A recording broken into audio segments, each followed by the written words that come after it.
আহা কি আনন্দ, আহা কি আনন্দ, আকাশে সূর্য নিচে মাটি। আহা কি আনন্দ, আহা কি আনন্দ, আহা কি আনন্দ। আরে ও গোপাল দাদা, গোপাল দাদা, এই সকাল সকাল কি আবার পিছু ডাকলো? আরে আমি গো আমি। আমি তো আমি নামে কাউকে চিনি না।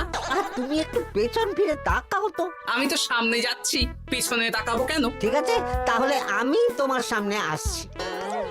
আরে দৌড়াচ্ছ কেন? হ্যাঁ, আরে দাঁড়াও দাঁড়াও বলছি, দাঁড়াও, নইলে কিন্তু আমি মহারাজের কাছে যাব। হ্যাঁ, ও ভোলা তুমি? আরে আগে বলবে তো, আমি করছিলে কেন? একদম কথা ঘোরাবে না গোপাল দাদা। এবার বলো কি বলছি। দেখো, আমি তোমাকে আগের বছর 50 মোহর ধার দিয়েছিলাম। এ কি, তোমার তো মিষ্টির দোকান, ধার দিলে তো লোকে ছুরি কাঁচি ধার দেয়, আর তুমি মোহরে ধার দেওয়ার ব্যবসা শুরু করেছো কবে থেকে বলো দেখি? আবার কথা ঘোরানো শুরু করেছো। হ্যাঁ, আমি এবার কিন্তু সত্যি মহারাজের কাছে যাব। আরে মজা করছি তো। আরে বারবার আমাদের মধ্যে মহারাজকে টেনে আনার কি দরকার বলো তো? সে না হয় টানলাম, তবে তুমি ওই আমার 50 মোহর সুদ সহ কবে ফেরত দেবে বলো তো? আর কিন্তু তোমার হাতে ওই 1 সপ্তাহ সময় আছে। হ্যাঁ, 1 সপ্তাহ মানে কতদিন ভাই? 7 দিন, 7 দিন। 7 দিন? আচ্ছা 7 দিন মানে কত ঘন্টা? 24 গুণ 7, মোট ওই 168 ঘন্টা। ও, অনেক সময় আছে। দেখো গোপাল দাদা, তোমার সাথে কিন্তু আমার ওই কাগজে কলমে লিখিত পড়িত আছে। হ্যাঁ, যদি ওই সময়ের মধ্যে তুমি আমার কাছ থেকে নেওয়া ওই অর্থ আমাকে ফেরত না দিতে পারো, তাহলে কিন্তু তোমার ওই বাড়ি ঘর সব আমার হয়ে যাবে। হ্যাঁ, হ্যাঁ হ্যাঁ, মনে আছে মনে আছে। এখন রাজসভায় যাই, 168 ঘন্টা পেরিয়ে গেলে চলে এসো, কেমন? বেশ, কথাটা মনে থাকে যেন। হ্যাঁ, তখন আর কিন্তু কোনো চালাকি করতে যাবে না, আমি সোজা মহারাজকে বলে দেব। ঠিক আছে ঠিক আছে।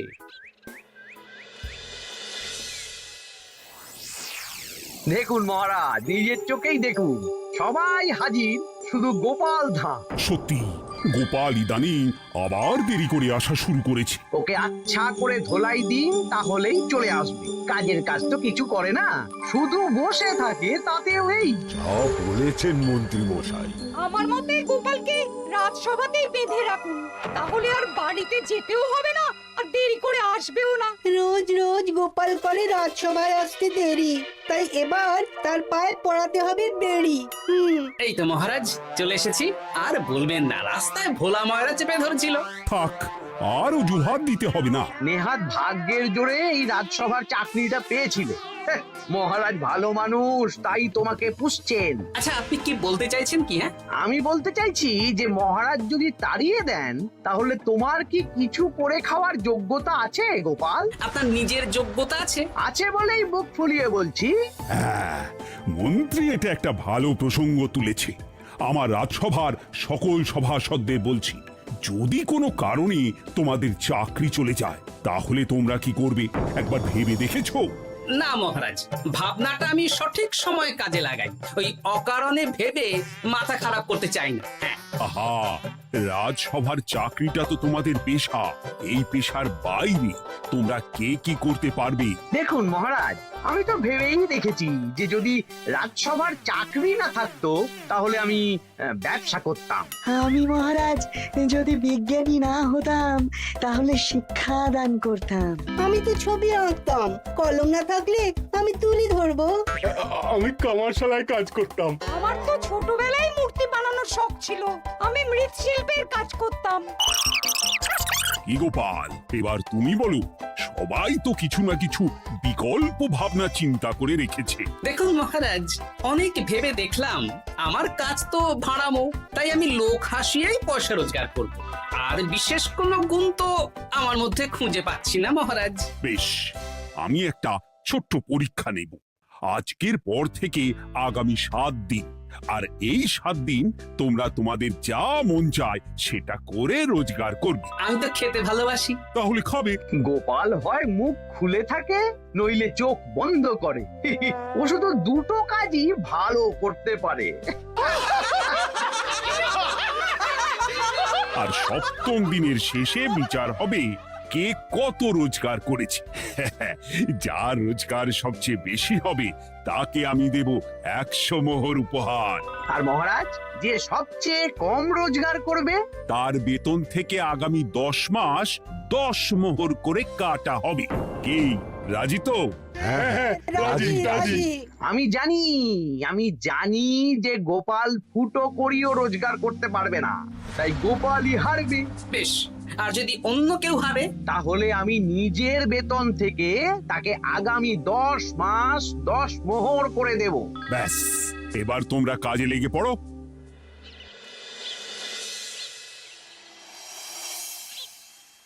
এ কি গিন্নি, আজকেও নিরামিষ? হ্যাঁ, আজকেও নিরামিষ খেতে হয়। হ্যাঁ, রোজই তো কিছু না কিছু একটা লেগে আছে তোমার। আমাদের পুরো শরীরটাই তো আমিষ। হ্যাঁ, তাহলে আমিষ খেতে বাধা কিসের বলো দেখি? বেশি তর্ক করতে হবে না বাপু, তা তোমাকে ডিম বানিয়ে দেবো। হ্যাঁ, না, আমি মানুষই। ঠিক আছে গিন্নি। আরে তোমাকে ডিম বানাবো বলেছি নাকি? আমি বললাম তোমার জন্য ডিম বানিয়ে দেবো। জন্যটা তো বলনি তখন। আরে তাড়াতাড়ি দাও, তাড়াতাড়ি দাও। এখন কদিন শুধু খাবো আর ঘুমাবো। 7 দিন ছুটি। ছুটি মানে? সেসব পরে বলবো গিন্নি। যাও গিয়ে ডিম সেদ্ধ বসাও।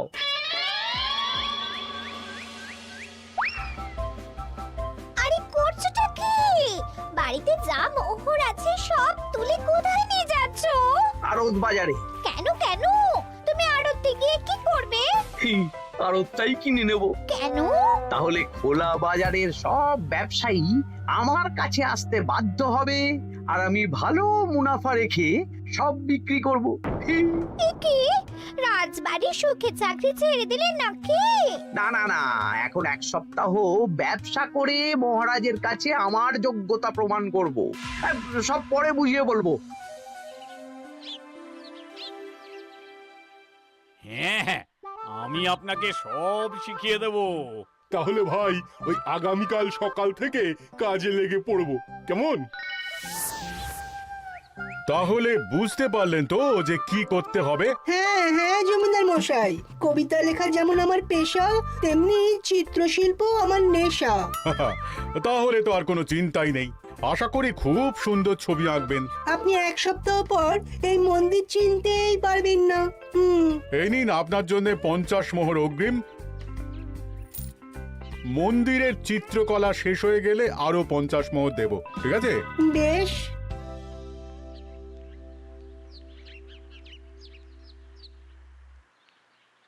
এই হাত চালা, হাত চালা। হাত পা সবই তো চালাচ্ছি মন্ত্রী মশাই। আপনি এত শাকসবজি আনাজ দিয়ে করবেনটা কি? আমি এখন 7 দিন কৃষ্ণনগরের বাজার নিয়ন্ত্রণ করব, তাই সব জিনিসপত্র আড়ত থেকে আমি নিজেই কিনে নিয়েছি। এবার সাধারণ বাজারের দোকানদাররা আপনার কাছে আসবে। কাল সকাল থেকে শুধু মোহর গুনবো।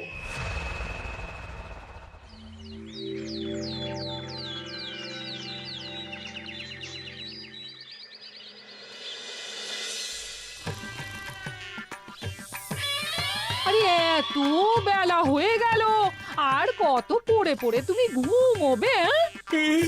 এত লম্বা ছুটি পেয়েছি, এখন তো বিশ্রাম নিতেই হবে গিন্নি। কিন্তু পুকুর ঘাটে গিয়ে তো আমি অন্য কথা শুনলাম। তুমি আবার কি শুনেছো? তোমাদের মহারাজ নাকি বলেছেন আগামী 1 সপ্তাহ তোমরা সকল সভাসদেরা ওই সকল সভাসদেরা নিজের ইচ্ছে মতো কাজ করে রোজগার করব। আমার কাজ তো ভাড়ামো করা, তাই ভাড়ামোর সুযোগ এলে সেটাই করব। কিন্তু যদি সুযোগ না আসে, তাছাড়া যার রোজগার সবচেয়ে কম হবে তার তো বেতন থেকে 100 মোহর কাটা হবে গো। এই খবরও পেয়ে গেছো? বাবা, পুকুর ঘাট না পরনিন্দা পরচর্চা কেন্দ্র? হ্যাঁ, ওসব বাজে কথা বাদ দিয়ে কোনো কাজ শুরু করো, কাজ শুরু করো। এরকম গা এলিয়ে শুয়ে থাকলে ভগবান এসে তোমাকে পয়সা দিয়ে যাবে না গো। গোপাল দাদা, ও গোপাল দাদা, বলছি গোপাল দাদা, কি খবর গো? এই তো গতকাল তোমার সাথে কথা হলো, আজ একেবারে বাড়িতেই চলে এসেছো। তোমার যা হালচাল তাতে তো মনে হচ্ছে ওই কদিন পরে বাড়িটা আমারই হবে। আর সেই আশাতেই বসে থাকো। এই ভোলাময়রা এসেছে কেন গো? এসব কি বলছে? মা ঠাকুরুন, আপনার কাছে আর কি লোকাবো? বহুদিন আগে গোপাল দাদা আমার কাছে 50 মোহর ধার নিয়েছিল। সেই ধারের থেকে 5 মোহরা এখনো আমাকে শোধ করেনি। সে কি? হ্যাঁ, শর্ত অনুযায়ী যদি গোপাল দাদা আগামী ওই 6 দিনের মধ্যে ধার না শোধ করতে পারে তাহলে এই বাড়ি আমার হয়ে যাবে। তুমি আমাকে এত বড় কথা লুকিয়ে রেখেছো? হ্যাঁ, না আমি বলবো বলবো করে বলা হয়ে ওঠেনি আর কি। এবার আপনি দেখুন গিন্নিমা কি করবেন। ভিটে মাটি ছেড়ে কোথায় গিয়ে উঠবেন দেখুন। কি গো, এতেও তোমার হুঁশ হয় না? হ্যাঁ? ধুর, এই অযথা চিন্তা করো না তো, কিছু না কিছু একটা হয়ে যাবে।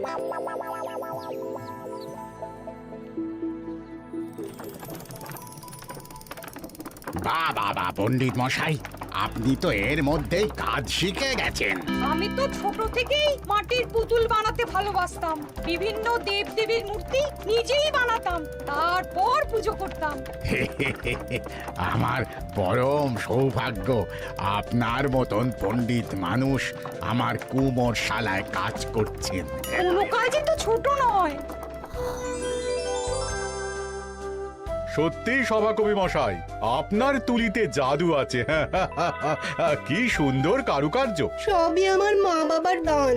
আমার বাবা খুব বড় চিত্রশিল্পী ছিলেন, উনি হাতে ধরে আমাকে ছবি আঁকা শিখিয়েছেন। বাহ বাহ বাবা।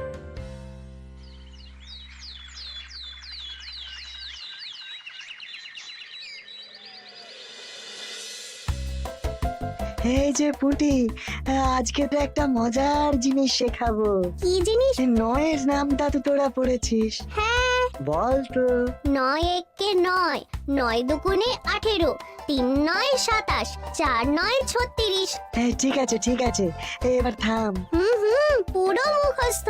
সে তো বুঝতেই পারছি। এবার মজার জিনিসটা দেখ।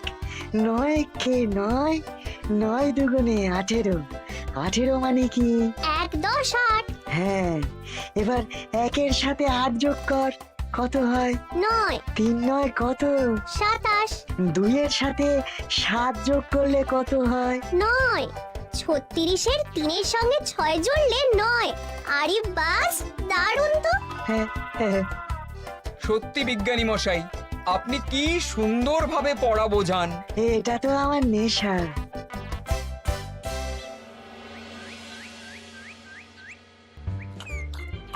বলছি, তুমি তো দিব্যি বাড়িতে বসেই আছো। হ্যাঁ, কিছুই তো করছো না। সত্যি বলো তো, তুমি ভাড়া মোছাড়া আর কি কিছু করতে পারো? হ্যাঁ, এই আদেশ করতে পারি। গেনি একটু তরকারি দাও তো, জলের ঘটিটা দাও না। যত সব। আচ্ছা, সত্যি তো ভাঁড় না হলে আমি কি হতাম? আমি কুমোর হতাম। মাটির কাজ শুনেছি খুব সোজা। যাই, কুমোর পাড়া যাই।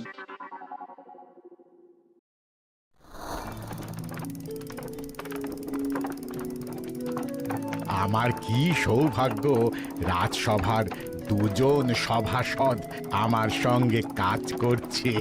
আচ্ছা, এইভাবে ঘোরাবো? এই যা, হলো না। এটা কি মুড়ির মোয়া নাকি? দাও, আমাকে করতে দাও, তুমি অন্য কিছু করো।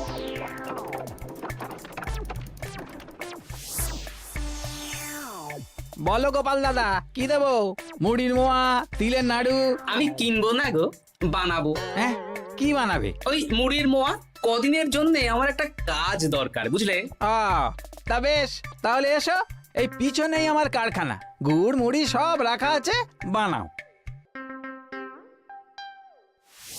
এই দেখো, এই যে গুড়ের হাঁড়ি আর ওই যে মুড়ির বস্তা, এবারে বানাও। বেশ, আমি তবে সামনে দোকানটা সামলাই।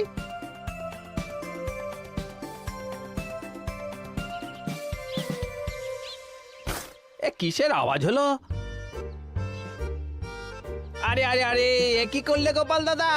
আর বলো না, ওই গুড়টা ঢালতে গিয়ে হাঁড়িটা হাত ফসকে পড়ে গেল। এই তুমি যাও তো, তোমাকে কিচ্ছু করতে হবে না, যত সব বিপদ বাড়ানো।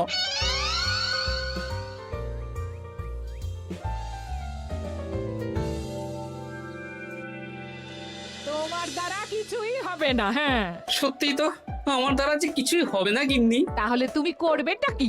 এমন করে বলো না গিন্নি, সবারই খারাপ সময় যায়।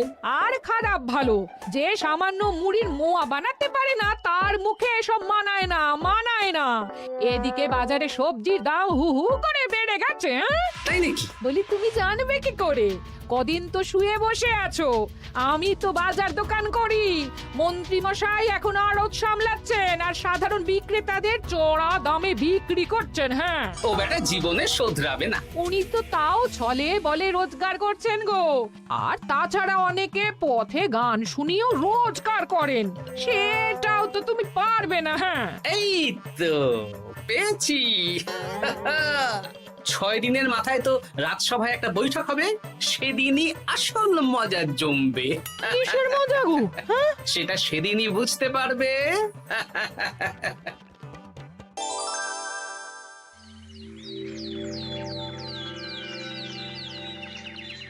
তারপর বলো, আজ তো ষষ্ঠ দিন, আজ অবধি তোমরা কে কত কত রোজগার করেছো? মহারাজ, আমি এখনো অবধি 200 মোহর। বাহ বাহ বাহ! আমি মহারাজ 15 মোহর। হ্যাঁ, আমি 5 মোহর। বিভিন্ন বাড়িতে বাচ্চাদের পড়াচ্ছি, শিক্ষাদান করছি দিনরাত। সেনাপতি, আমি 10 মোহর পেয়েছি, আরো পাবো। আমি 50 মোহর অগ্রিম পেয়েছি, আরো পাবো আগামীকাল। বাহ বাহ বাহ! সবাই তো ভালোই রোজগার করেছো। আর গোপাল, তুমি বলো। মহারাজ, আমি এখনো অবধি কোনো রোজগার শুরু করিনি। আমি আগেই বলেছিলাম গোপাল একটা কানা করিও রোজগার করতে পারবে না। আসলে মহারাজ, আমি আজ সকালেই আমার প্রতিভা খুঁজে পেলাম। তোমার আবার কি প্রতিভা? আমি ভালো গান গাইতে পারি মহারাজ। আমার ছোট্টবেলার ইচ্ছে ছিল আমি রুদ্ধদ্বার সভা করব, গান গাইবো, আর দর্শক বা শ্রোতারা আমার গান শুনে আমাকে পয়সা দেবে। বাহ বাহ বাহ! তা শোনালে না কেন? আমি চাই আপনারা সবাই আমার বাড়িতে আসুন, আমার গান শুনুন। এই না না না না না, তোমার গান শুনে অর্থ ব্যয় করতে পারবো না গোপাল।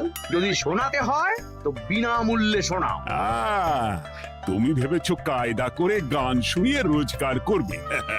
সেসব চালাকি কিন্তু চলবে না। না মহারাজ, আমার গান শুনতে আসার জন্য একটা কানা করিও খরচ করতে হবে না। আমি বিনা পারিশ্রমিকে গান শোনাবো। বেশ, তাহলে কবে শোনাবে বলো? এখনই চলুন, শুভস্য শীঘ্রম। আবার যেতে হবে কেন? এখনই শোনাও। আমার আবার নিজের বাড়ি ছাড়া প্রতিভা বিকশিত হয় না। বেশ তো, এই কদিন টানা কাজ করেছি, তোমার গান শুনে মনটা যদি ফুরফুরে হয়ে যায় ভালো তো। চলো গোপাল। আসুন আসুন, সবাই ভিতরে আসুন। আসন পাতা আছে, সবাই বসুন। নাও, এবার গান শুরু করো। দাঁড়ান মহারাজ, আমার গান আমি বাইরের লোককে শোনাতে চাই না। কু কু বাবা, আবার কোকিলের মতন আওয়াজ করছে। কু।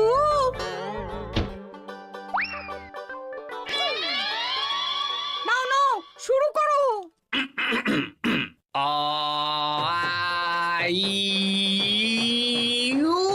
ওরে বাবা রে বাবা!